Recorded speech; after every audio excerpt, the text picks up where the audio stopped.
안녕하세요. 매일 남몰래 사연을 듣기만 하다가 저에게도 참 남들에게 말 못한 사연이 하나 있어 수줍게 글을 올려봅니다. 그때만 생각하면 제가 진짜 귀신이라도 씌었나 싶을 정도로 기이한 일이 아닐 수 없네요. 그럼 제가 속에 꽁꽁 숨겨놓았던 그때 이야기를 시작해 보도록 하겠습니다. 저는 현재 40대이지만 그 당시에는 30대 초중반이었네요. 어릴 때부터 기독교 집안에서 자란 터라 종교 강요를 당하며 살아왔습니다. 할아버지께서 목사님이셨던 터라 온 가족이 꼭 주말에는 예배를 드리러 교회에 가야 했어요. 어릴 때야 친구들 만나는 게 즐거워서 교회 가는 거에 불만이 없었지만 조금 크고 나니 왜 교회에 다녀야 하는지 이해가 잘 안 가더라고요.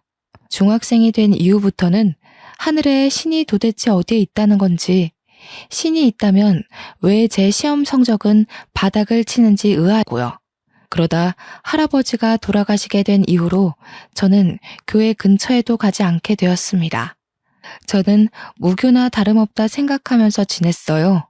고등학교, 대학교 전부 무사히 잘 졸업하고 나서도 매주 교회에 나가는 부모님을 보고 좀 이해하기 힘들다 싶기도 했지만 저에게 종교 강요를 예전처럼 하지 않으니 그런가 보다 했습니다.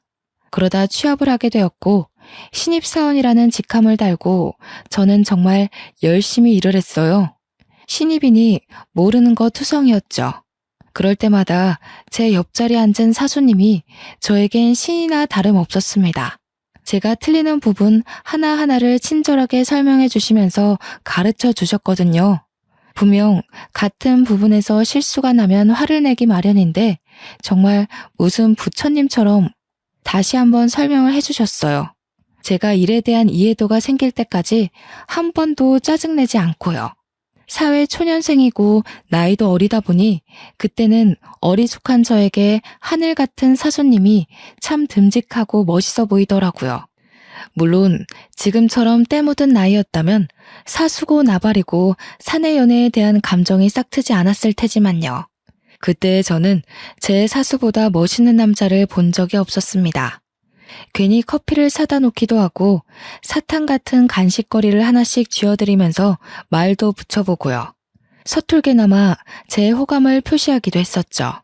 그럴 때마다 사수님께서는 부담스러워하지 않고 받아주셨어요. 저는 용기를 내서 고백을 했고 사수님 또한 제 마음과 같았는지 저를 받아주셨습니다. 저희는 주변 사람들의 응원을 받아가며 사랑을 키웠고 결국 결혼까지 꼴이 나게 되었습니다.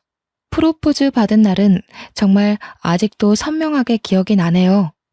품에 안기지도 않을 만큼 큰 꽃다발과 하늘로 향해 올라가는 풍선들 사이에서 웨딩 반지를 받게 되었을 때 감정을 채 느끼기도 전에 눈물이 흐르더라고요. 얼마나 감동적이었는지 모르겠어요.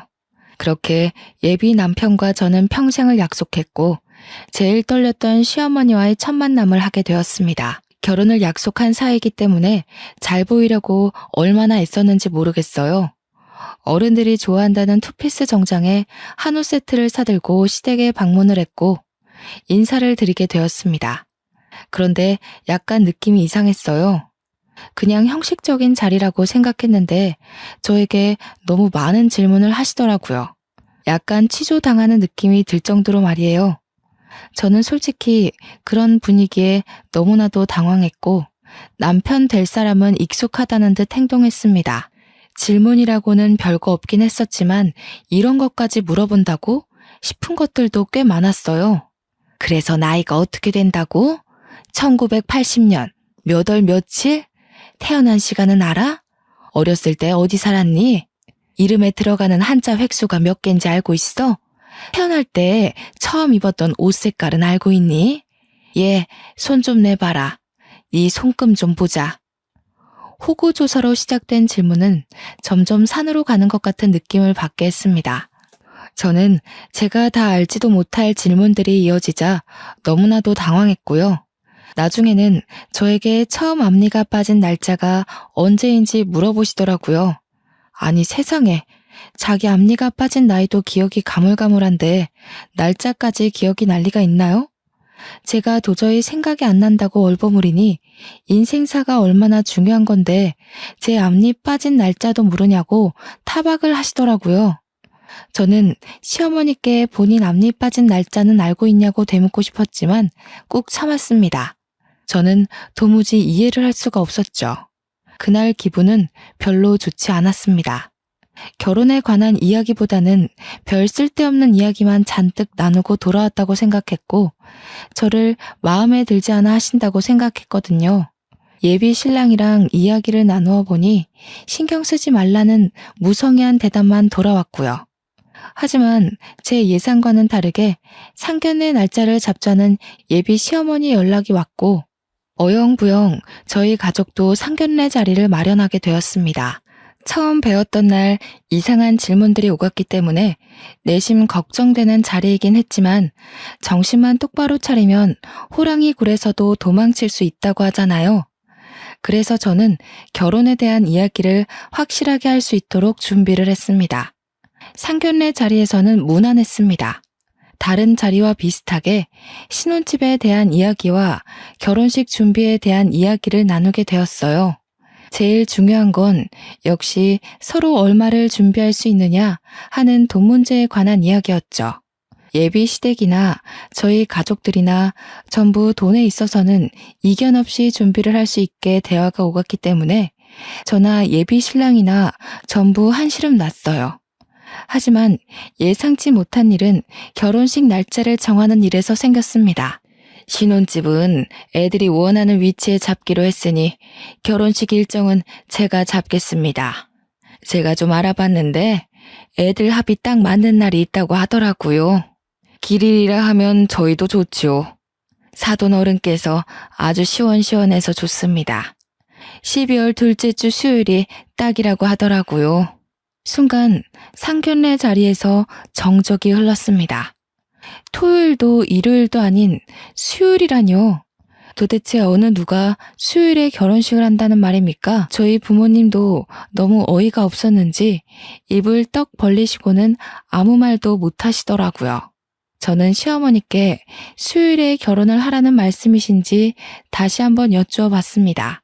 그러자 시어머니는 저에게 당연하다는 듯 이야기를 하셨습니다. 그날이 딱 좋은 날이라고 하더라고요. 그날 결혼하면 이혼할 일도 없다고 했다면서 요일이 중요하냐고 오히려 되물으셨습니다. 저는 당황해서 할 말을 잃었고 시어머니는 어떻게 살 수 있는지가 중요한 거니 그날 결혼식을 하는 게 좋겠다고 박박 우기셨어요. 저희 부모님도 너무 당황하셨는지 물 한 컵 들이키시고는 헛웃음만 흘리셨어요. 저는 예비 신랑을 쳐다보았지만 시어머니의 말씀에 토를 달 수 없는지 가만히 있더라고요. 사돈, 아무리 그래도 수요일에 결혼하면 손님들이 불편하지 않으실까요? 손님이 중요한가요? 우리 애들이 가장 합이 맞는 날에 결혼하는 거, 그게 중요한 거죠. 아무 날이나 결혼하는 건 옛날 풍습에도 맞지 않고요. 손님을 조금 포기해도 애들이 잘 살 수 있는 날 결혼하는 게 가장 중요하죠. 솔직히 틀린 말 하나 없어서 저희도 더 우길 수가 없었습니다.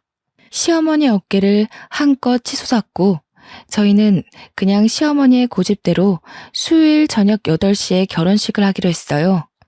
결혼식장을 예약할 때 결혼식장 관계자들이 저희에게 2번이나 날짜에 실수가 없는 게 맞냐고 확인까지 하셨었어요.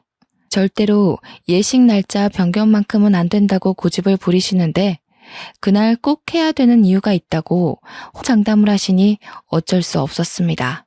저희 부모님과 제 친구들, 그러니까 친정 쪽 손님들은 모두 황당해 하셨어요. 지방에서 올라와야 하는 친척도 상당히 난감해 하셨고요. 저희는 버스 대절을 일일이 신경 써서 준비해야만 했습니다. 결국에는 못 온다는 손님들이 늘어나고 대폭으로 손님들을 줄여 의도치 않게 스몰 웨딩을 하게 되었습니다. 저희 부모님께서 그동안 뿌린 금액이 얼만데 제대로 수고도 못했다면서 참으로 속상해 하셨지만 시집살이 트집 잡힐까 무서워 시댁 의견에 찬성할 수밖에 없었어요.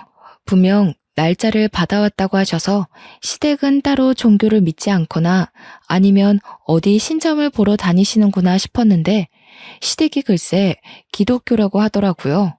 저희 부모님도 모태 신앙이셔서 그 부분은 참 마음에 든다고 하시면서도 그럼 왜 결혼식 날짜에 그리 신경을 쓰셨지 하시며 의문을 가지셨습니다.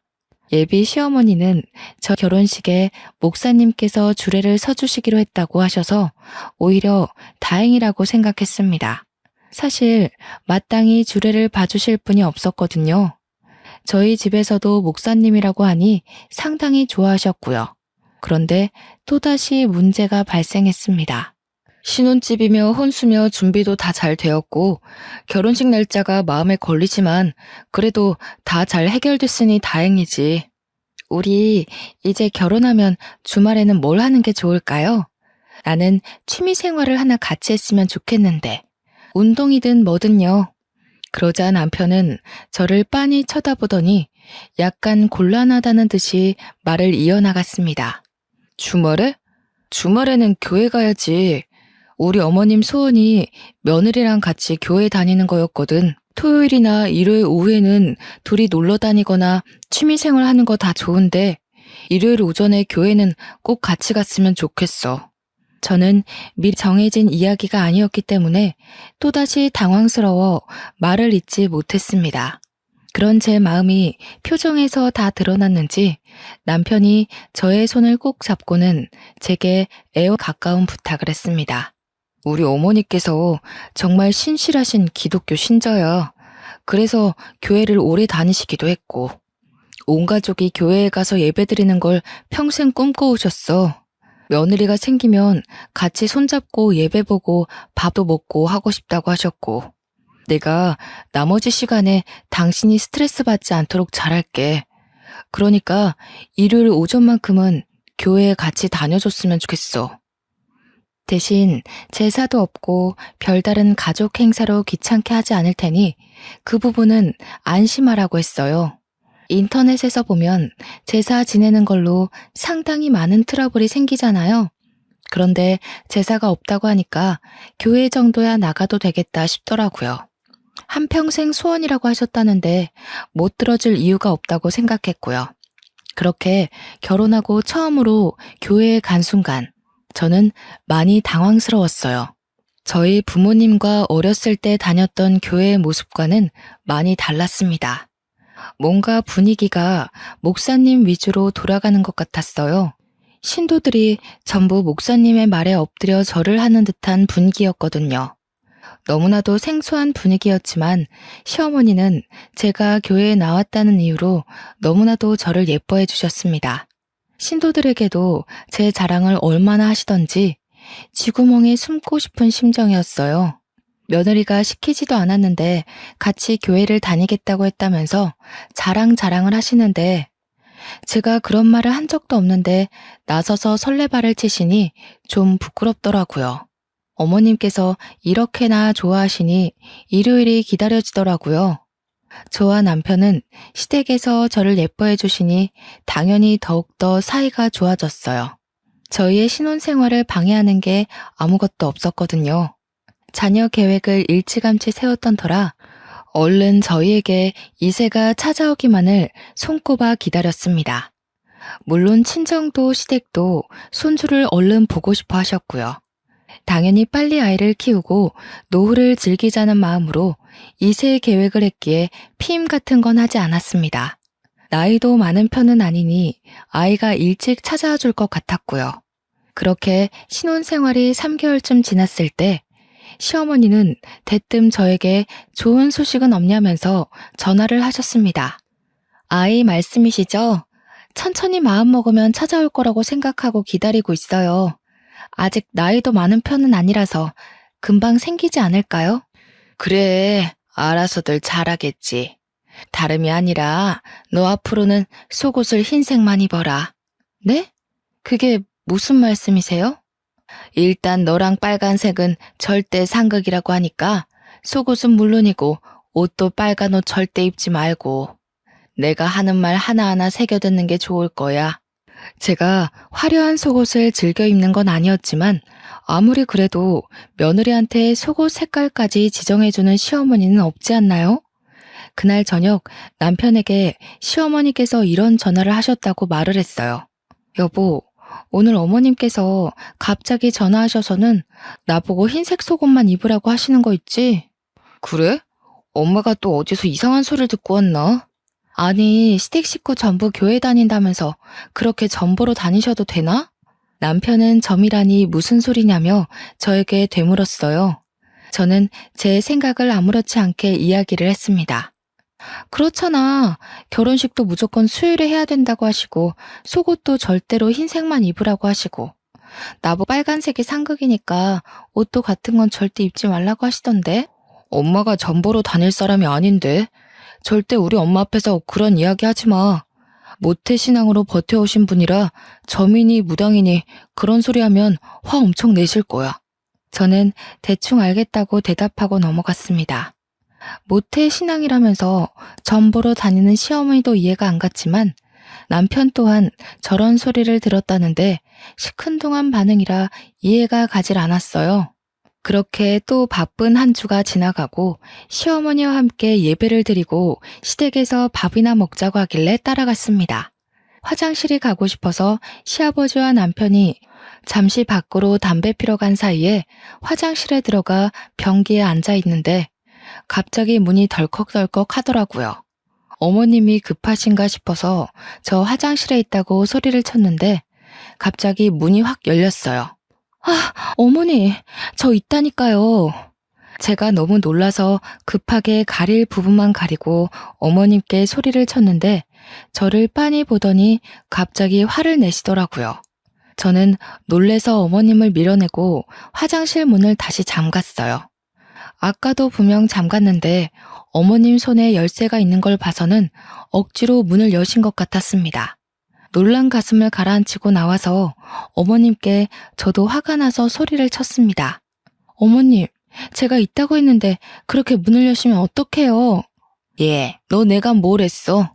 절대로 흰색 속옷만 입어야 한다고 했지. 내 말이 아주 말 같지 않지? 어? 그래서 나를 무시하고 지금 색깔 있는 속옷을 입은 거 아니야? 어머님, 왜 흰색 속옷만 입어야 하는데요? 그래야 빨리 애가 들어선다고 했단 말이다. 도대체 누가요? 어머님, 혹시 점 보러 다니셔요? 얘가 아주 큰일 날 소리를. 하나님께서 지켜보고 계신데 무슨 점을 보러 다녀? 그럼 누가 그런 소리를 하는데요? 우리 목사님께서 그러셨다. 손주 빨리 보고 싶으면 며느리한테 절대로 흰색 속옷만 입으라고 전하라고. 기도해서 응답받으셨다고 그러셨어. 저는 정말 너무나도 당황스러웠습니다. 다른 사람도 아니고 목사님이 그런 소리를 하셨다고 하니까요. 저는 시어머니께 목사님이 그런 소리를 하고 다녀도 되는 거냐고 되물었습니다. 그러자 시어머니는 더욱 화를 내면서 말씀하셨어요. 지금 우리 목사님 흉보는 거니? 그런 소리를 뭐 아무한테나 해주는 줄 알아? 나처럼 20년 이상 믿고 따르는 신도들만 모여서 기도의 응답을 알려주시는 거야. 매주 금요일 오전에 몇몇 신도들만 모여서 그렇게 기도회를 한단다. 그때 목사님께서 가족 간의 평안을 위해 물음을 하시고 응답이 오면 하나하나 알려주신단다. 네가 우리 집에 어떻게 시집 오게 됐겠니? 다 목사님께서 며느리를 받아야 한다고 응답을 받으셨기 때문이지. 어머님, 이게 다 무슨 말씀이신지 모르겠어요. 저와 오빠가 서로 사랑해서 결혼하게 된 거지 목사님이 점 찍어주셔서 결혼한 게 아니에요. 너를 집안에 들여야 부흥이 된다고 했다고. 그 말이 얼마나 대단한 말인지. 너 딱 시집 온 날부터 너네 시아버지 사업이 술술 풀리기 시작했잖니. 지금 거래처가 2배로 늘어나서 너 시집 오기 전보다 딱 매출이 4배가 올랐어. 그래서 지금 목사님 말 때문에 저한테 흰색 속옷만 입으라고 하신 거예요? 2년 동안 잠잠하던 사업이 갑자기 부흥한 것도 그렇고 그동안 우리 집안의 대소사를 전부 목사님께서 응답을 받으시고 해결해 주셨다니까. 아가, 네가 건강한 거 다 알지. 근데 임신은 하늘에서 아이를 내려주셔야 하는 거 아니겠니? 속는 셈 치고 딱 흰색 속옷만 입고 지내봐라. 응? 그 뒤로 저는 속는 셈 치고 시어머니의 말씀대로 흰색 속옷을 입었어요. 그러자 정말 3개월 만에 임신이 된 거예요. 임신 테스트기에 두 줄이 딱 떴을 때 저는 임신에 대한 기쁨보다 정말 흰색 속옷 덕분인가 싶은 마음이 먼저 들었습니다. 양가의 임신 사실을 알렸을 때에도 시어머니는 저에게 축하한다는 말보다 목사님 덕이라는 이야기를 먼저 하셨습니다. 흰색 속옷을 입으면 아이가 바로 들어설 거라고 하지 않았느냐며 저에게 의기양양하게 말씀하셨습니다. 자기 말 들어서 절대로 손해볼 게 없다면서 이게 다 전지전능하신 목사님의 기도 덕이라고요. 완전 기세등등하셔서 말씀을 하시는데 솔직히 저도 혹하더라고요. 꾸준히 아이를 가지려고 시도하고 있었지만 그래도 사람에게 조바심이라는 게 생기기 마련이잖아요. 가서 검사라도 한번 해봐야 하나 하는 그 타이밍에 정확히 아이가 들어서니 저도 점점 종교에 빠지게 되었습니다. 그날 이후로 시어머니는 제게 하나하나 목사님의 말씀이라면서 사소한 것부터 일일이 명령하기 시작했어요. 제가 발에 땀이 정말 많이 나는 체질이라 겨울에도 양말을 잘 신지 않을 정도거든요. 여름에는 당연히 슬리퍼만 신고 다니니 양말을 절대 신지 않았었고요. 그런데 시어머니는 저에게 집안에서 양말을 신고 다니라고 하셨어요. 양말이요? 어머니 저 발에 땀이 많아서 양말 신으면 오히려 더 냄새나고 불편해요. 내 말 들어서 어디 손해본 적 있니? 목사님께서 너 양말 안 신고 다니면 한번 탈 난다고 하더라. 임신도 했는데 널 위해서 하는 말이니까 양말 신고 다녀. 양말 신고 다녀. 알겠어? 임신해서 몸은 점점 불어나고 다리도 붓고 더워 죽겠는데 양말까지 신으려고 하니까 죽겠더라고요. 게다가 날이 점점 더워지고 있어서 양말에는 절대로 손이 가지 않았어요. 매일같이 양말 신었냐고 물어보시길래 그냥 거짓말로 양말 신었다고 대답하고는 신지 않았었죠. 그런데 정말 거짓말같이 사고가 난 거예요. 계단을 내려가다가 발을 삐끗했는데 발목이 확 접질려서 인대가 늘어나고 말았습니다. 저는 바로 병원으로 갔고 임신 중이라 간단하게 부목을 대고 반깁스를 했어요. 제 이야기를 들은 시어머니께서 그날 바로 전화해서는 제게 호통을 치셨습니다. 너 양말 안 신었지? 하며 제가 다쳤다는 이야기를 하자마자 말씀을 하시는데 정말 깜짝 놀랐어요. 진짜 온몸에 소름이 오소소 돋더라고요. 속옷도 그렇고 양말도 그렇고 뭔가 타이밍이 짜맞춘 듯이 흘러가니까요. 저는 우물쭈물 대답을 못했어요. 그러자 시어머니께서 엄청 답답해 하시면서 저한테 말씀하셨습니다. 잘 되라고 우리 목사님께서 금요 기도회에서 응답을 전파해 주신 건데 그걸 왜 안 듣고 그러니? 안 되겠다. 너 나 따라서 기도회에 한번 참석하자. 금요일 오전에 시간 비워도. 저는 울며 겨자 먹기로 금요일 오전에 시어머니께서 믿어 의심치 않는 기도회에 참석하게 되었습니다. 그런데 제가 말씀을 따라하고 응답을 받으려고 하는데 목사님께서 저에게는 말을 해줄 수 없다고 하셨습니다. 제가 세례를 받지 않은 사람이기 때문에 기도회에 참석해서는 안 된다고요. 정 참석하고 싶으면 세례를 받고 오라며 정중하게 저를 내보내셨을 저는 기도회 중간에 밖으로 나오게 되었고 시어머니께 세례받는 법을 여쭈어 보니 무슨 물속에 들어가서 세례를 받는다고 하더라고요. 제가 근데 맥주병이기도 하고 어릴 때 계곡에서 놀다가 물에 빠진 이후로 물 공포증이 있어서 절대로 물에 들어가지 않거든요. 욕조에 물 받아서 씻는 것도 가슴이 벌벌 떨려서 절대 하지 않고요. 그래서 저는 그냥 세례 안 받겠다고 시어머니나 실컷 기도하시고 말씀 들으시라고 했죠. 그러니 바로 돌변하셔서는 언제는 간이고 쓸개고 빼줄 것처럼 기도에 참석해보겠다고 하더니 이제 와서 말 바꾸는 거냐고 화내더라고요. 어머님, 저 진짜 물 공포증 있어서 절대 물에 못 들어가요. 물속에 둥둥 떠서 기도를 받아야 한다는 게 저한테는 얼마나 공포스러운 일인데요. 게다가 저 물에 뜨지도 않아요. 우리 교회 신도들 중에 물 공포증 있는 사람들도 다 목사님의 말씀의 힘으로 이겨냈어. 우리 며느리가 그 정도도 못할 거라고는 믿고 싶지 않구나. 저 임신 중이잖아요. 혹시라도 잘못되면 어떡해요? 제가 임신 중이라는 핑계를 대자 시어머니도 저에게 더 이상은 강요하지 않으셨어요. 만약 임신이 아니었다면 그대로 머리채 잡혀 끌려갔을 수도 있겠구나 싶더라고요. 어영부영 세례를 잘 피하자 그 뒤로 금요일 오전 기도회에 같이 가자는 말씀은 안 하시더라고요. 솔직히 한시름 났죠. 그런데 그날 이후로 계속해서 목사님의 말씀이라면서 제 살림 하나하나에 간섭을 하시는 거예요. 침대 위치를 바꿔야 된다고 하시면서 대뜸 집에 찾아와 침대를 침실 정 가운데에 떡하니 옮겨두시는 거예요. 저는 침대가 너무 어정쩡한 위치에 있어서 이건 아니다 싶었습니다. 어머님, 여기다가 침대를 두면 공간을 활용하기가 너무 어려워요. 벽에 붙이면 몰라도 침실 정 가운데에 두면 이 침실이 아주 음양의 기운이 좋다고 하더라. 딱 침대를 정중앙에 두면 그 길을 너와 우리 아들이 다 받아간다더라. 목사님이 얼마나 대단하신 분인지는 잘 알지? 시아버지의 사업도 승승장구하고 있고 저도 덜컥 임신까지 했으니 시어머니 눈에 목사님은 거의 신과 같은 존재였습니다. 제 다리도 거의 나아가고 있었는데 이게 다 매일 목사님께서 기도를 해주신 덕분이라고 하셨어요. 음양의 기운을 다 받으면 얼마나 좋은데요? 시어머니께서는 우물쭈물 하시면서 몸이 튼튼해지지 않겠냐며 엉뚱하게 대꾸하셨습니다.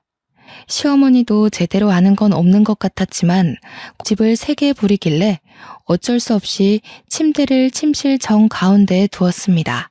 오며 가며 얼마나 불편하던지 그날 저녁 남편이 집에 돌아와서는 침대가 왜 여기에 있냐고 구석으로 밀어두려고 하더라고요. 평소 같았으면 남편이 하는 일이니 시어머니도 별 말씀 못하겠지 싶어 냅두는데 이상하게 그날따라 시어머니의 말씀이 자꾸 귀에 맴돌았어요. 몸이 튼튼해질 거라는 말이요. 제 뱃속엔 아이도 있었으니까 왠지 그 기운이 받고 싶어지더라고요. 그래서 그냥 내버려 두자고 했습니다. 침대 모서리에 다리를 찍기도 하고 공간을 애매하게 차지하는 바람에 화장대도 치워야 했지만 적응하면 괜찮겠지 싶었어요. 그런데 남편이 퇴근길에 큰 교통사고가 났다는 거예요.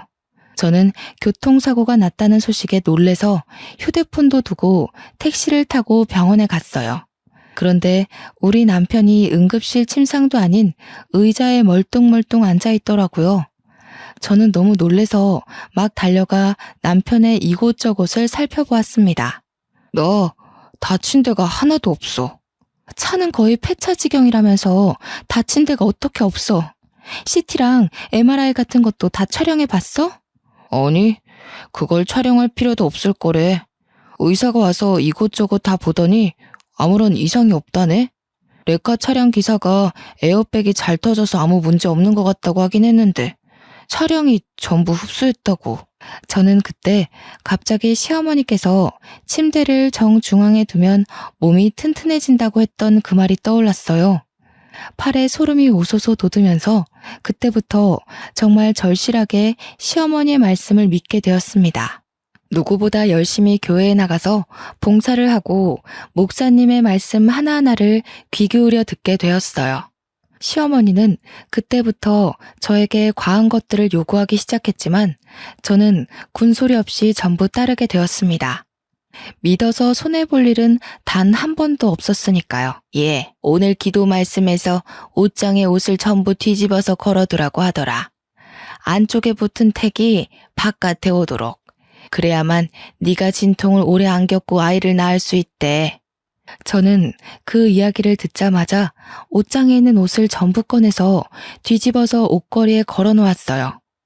꼬박 3시간이 걸리는 일이었지만 옷장에 옷을 다 뒤집어 걸어놓으니 마음의 안정이 찾아오더라고요. 아이를 낳을 시점이 다가오고 있어서 그런지 배가 살짝 뭉치는 느낌이 들었지만 그래도 순산할 수 있다고 하니 기분은 나아지더라고요. 그렇게 한 달이 지나고 진통이 찾아왔고 저는 양수가 터진 상태로 급하게 산부인과에 입원을 하게 되었습니다. 보통 첫 아이를 낳을 때 10시간 이상 진통을 한다고 했고 자궁 문도 천천히 열린다는 이야기를 들어서 만발의 준비를 했어요. 그런데 산부인과에 입원한 지 얼마 안 되어 내진을 했는데 간호사분이 급하게 의사 선생님을 호출하더라고요. 출산 진행이 빠르게 되어 이미 자궁문이 9cm 열렸다는 이야기를 해주셨어요.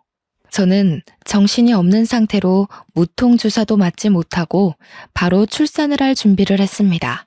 분만실에 들어가 힘주라는 소리를 듣고 힘을 빡 주었는데 뭔가가 쑥 하고 빠져나오는 기분이 들었어요. 그러면서 진통이 싹 사라지더라고요.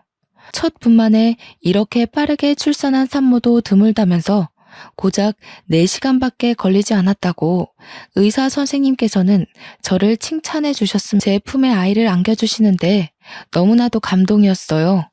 친구들은 12시간, 길게는 40시간도 진통을 했다는데 저는 정말 4시간 만에 아이가 쑥 하고 나왔어요.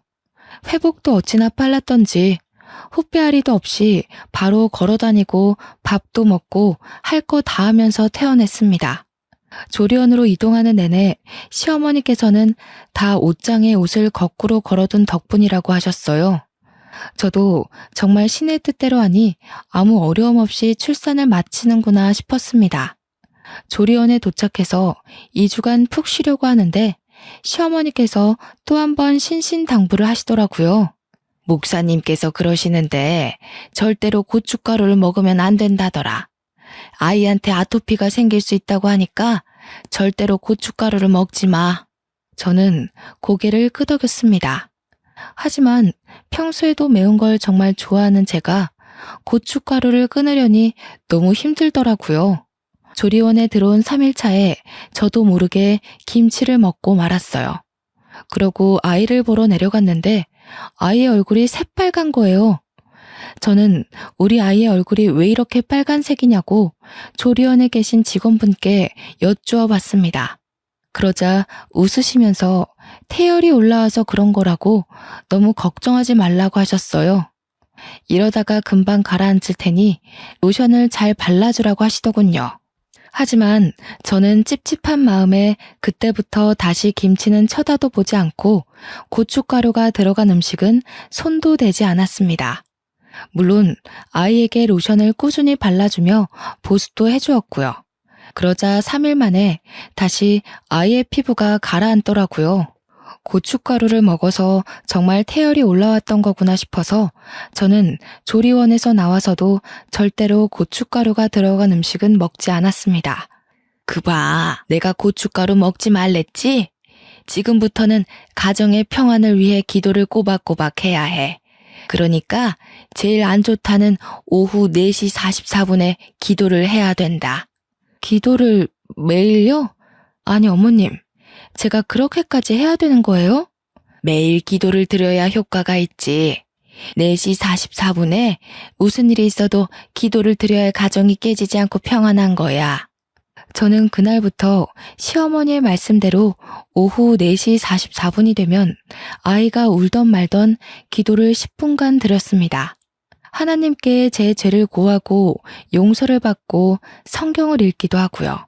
그렇게 아이가 태어난 지 50일 정도 지났을 때 친정 부모님께서 아이가 보고 싶다고 하셔서 집으로 초대를 했어요. 그런데 엄마는 저희 집안의 모습을 보고 경악을 금치 못하시더라고요. 얘, 침실 한가운데 왜 침대가 떡하니 있니? 창가 쪽으로 밀어놓지 않고. 저는 음양의 기운이 가장 잘 받는 자리라 거기다 두었다고 대답했습니다. 제 대답에 너무 놀란 친정엄마는 그때부터 집안 구석구석을 살펴보기 시작하셨습니다. 어머니께서는 제게 옷을 왜 다 거꾸로 뒤집어 걸어 놓았느냐고 물어보셨고 저는 아무렇지 않게 그렇게 해야지만 아이를 순산할 수 있다고 했다고 대답했고요. 그 덕에 4시간 만에 순산하지 않았느냐고 덧붙였더니 어머니의 표정이 점점 굳어지셨어요. 그 뒤엔 냉장고를 열어 고춧가루가 든 음식이 하나도 없다며 무슨 맛으로 이 반찬을 먹냐고 하셨고 저는 하나님의 뜻이라고 말씀드렸습니다. 고춧가루가 든 음식을 먹었다가 아이에게 태열이 올라 고생했다고요. 어머니께서는 저에게 무슨 사이비 종교에 빠진 거냐며 아버지께 제가 미친 것 같다고 말씀하시더라고요. 이게 다 시어머님이 다니시는 교회 목사님께서 알려주신 거예요. 양말 안 신고 다녔다가 발목 다치고 나서 얼마나 후회를 했는지. 거기다가 그 말 하나하나 들었더니 시댁 사업도 잘 되고 남편 교통사고 때도 아무 문제 없고. 고춧가루를 먹어서 태열이 오른 게 아니라 원래 신생아들은 그래. 태열이 올랐다가 가라앉고 그러는 거지. 모든 아이들이 그런 거야. 모든 아이들이 그런 거야. 그리고 애초에 임신했을 때부터 너 골반이 넓고 걷기 운동을 자주 해서 순산할 거라고 했었잖아. 물론 4시간 만에 낳은 건 빠르긴 했지만 그게 어떻게 옷을 뒤집어 걸어놓은 덕이겠니? 이서방 교통사고도 그래. 차가 충격을 다 흡수해서 이서방이 멀쩡한 거라고 했다며? 엄마, 지금 몇 시야? 나 기도해야 돼. 오후 4시 44분이 딱 되자 알람이 울리기 시작했고 저는 옆에서 잔소리를 하시는 어머니의 말씀을 무시하고 드리기 시작했습니다. 오늘 있었던 죄를 고하고 용서를 위한 기도를 시작했습니다. 중얼중얼 기도를 드리자 옆에 계시던 어머니의 표정이 점점 싸늘하게 바뀌기 시작했어요. 그 순간 아이가 갑자기 잠에서 깨어났는지 울기 시작했습니다. 어머니께서는 아이가 우는데 무슨 짓이냐며 제게 소리를 치셨습니다. 하지만 저는 어머니의 말씀이 들리지 않는 척 무시를 하고 찬송가를 꺼내어 찬송을 부르기 시작했습니다. 그러자 더 이상 참을 수 없었는지 어머니께서 제 뺨을 짝소리나게 치시는 거예요. 저는 얼얼해진 뺨을 붙잡고 놀래서 어머니를 바라보았습니다. 이 미친 기집애가 어디 사이비에 빠져가지고 지금 애가 우는데 이런 짓을 하고 있어. 이렇게 안 하면 우리 가정의 평안이 사라진다고요. 네 외할아버지가 목사님인 건 잊어버렸니? 언제 외할아버지가 이런 짓 하신 적이 있어? 사람이 시간의 순리대로 살고 일이 생겨도 다 각자의 능력으로 해결하는 거지. 말도 안 되는 사이비 목사 말에 빠져가지고는. 외할아버지 이야기가 어머니의 입에서 탁 터지자마자 정말 머리 한 대 얻어맞은 것 마냥 정신이 들더라고요. 생각해보니 어머니의 말씀도 틀린 게 하나도 없는 거예요. 아이를 가지려고 피임을 하지 않았으니 흰색 속옷을 입던 말던 임신은 당연한 거였고 계단에서 내려오다가 다리를 접질렸던 것도 제가 급한 마음에 서둘러서 슬리퍼 신고 내려가다가 턱에 걸려 접질린 거였고요. 너무 당연하게 일어날 수 있었던 일이었는데 그동안 시어머니의 말씀만 믿고 다 그런 줄 알았던 거였어요. 시아버지의 사업도 그동안 탄탄한 기반을 가지고 운영하셨으니 거래처가 늘고 매출이 늘어나는 것도 당연한 거였고요.